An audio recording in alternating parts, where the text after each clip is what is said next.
Hey all, welcome back to my channel. இன்னைக்கு வீடியோல ஒரு லேசி டே அன்னைக்கு எப்படி ரொம்ப ஈஸியா ஆனா ஹெல்தியான சாப்பாடை வீட்ல இருந்தே சமைக்கலாம்ன்றத வாங்க வீடியோல போய் பார்க்கலாம். ஃபர்ஸ்ட் ஒயிட் ரைஸை நம்ம பாயில் பண்ணி வடிச்சு வச்சுக்கலாம். அதுக்கு அப்புறம் நம்ம கேரட்ல பொரியல் செய்ய போறோம். So obviously carat and onions எடுத்து பீல் பண்ணி சாப் பண்ணிக்கணும். நான் சாப்பரில் சாப் பண்ணுறேன், நீங்கள் கையில் சாப் பண்ணணுன்னாலும் பண்ணிக்கலாம். அண்ட் அதை பொரிக்கிறதுக்காக நான் ஒரு வெசலில் எண்ணெய் ஊற்றி கடுகு உளுத்த பருப்பு சீரகம் போட்டு தாளித்து கொஞ்சம் கருவேப்பிலையும் போட்டுக்கலாம்.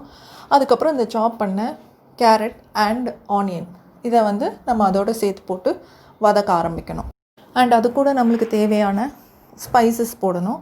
ஸோ 1 சிட்டிகை மஞ்சத்தூள், தேவைக்கேற்ற உப்பு, 2 சிட்டிகை மிளகாய்த்தூள் ஃபார் காரம், இது எல்லாத்தையும் போட்டு நம்ம ஃப்ரை பண்ணணும்.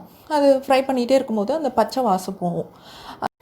அந்த பச்சை வாசம் போனதுக்கப்புறம் நம்ம கொஞ்சம் நேரம் கூட ஃப்ரை பண்ணிட்டோன்னா கேரட் பொரியல் ரெடி. இதில் தேங்காய் பூ சேர்க்குறவங்களும் சிலர் இருக்கிறாங்க. இல்லை எனக்கு இப்படியே போதும், எனக்கு இப்படி சாப்பிட்டா தான் பிடிக்கும் அப்படின்னு நினைக்கிறவங்களும் இருக்கிறாங்க. நான் தேங்காய் பூ முடிஞ்ச அளவுக்கு அவாய்ட் பண்ணிவிடுவேன். ஸோ கேரட் பொரியல் இப்போ ரெடி. அடுத்தது நம்ம வெள்ளை சாதத்தில் தயிர் சாதம் செய்ய போகிறோம். தயிர் சாதத்துக்கு நம்ம வீட்டில் இருக்க தயிரையும் எடுத்துக்கலாம், அல்லது வெளியே கடையில் வாங்கின தயிர் கூட யூஸ் பண்ணலாம். க்ரீமி தயிராக இருந்ததுன்னா வெல் அண்ட் குட். இல்லை எனக்கு க்ரீமியாக ஆக்கணும் அப்படின்னு நீங்கள் ஃபீல் பண்ணிங்கன்னா, நிறையா இடத்துல நம்ம வாங்குகிற தயிர் திப்பி திப்பியாக இருக்கும். ஸோ அதை ஒரு நல்ல டெக்ஸ்சர் அண்ட் கன்சிஸ்டன்சிக்கு கொண்டு வரணும்னா அது கூட ஒரு 2 டேபிள் ஸ்பூன் பால் ஊற்றி 1 சிட்டிகை அளவு உப்பு போட்டிங்கன்னா அந்த புளிப்பை கொஞ்சம் குறைக்கும், டெக்ஸ்சரும் ரொம்ப நல்லாயிருக்கும்.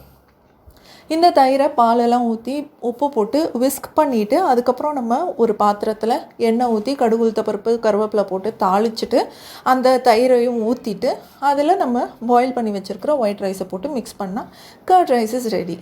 ஸோ லேசி டே அன்னைக்கு நம்ம வீட்டில் இருந்தே ஒரு சிம்பிளான சாட்டிஸ்ஃபைங்கான easily digestible but healthy curd rice and carrot பொரியல் செஞ்சு சாப்பிட்டா ரொம்பவே நல்லாயிருக்கும்.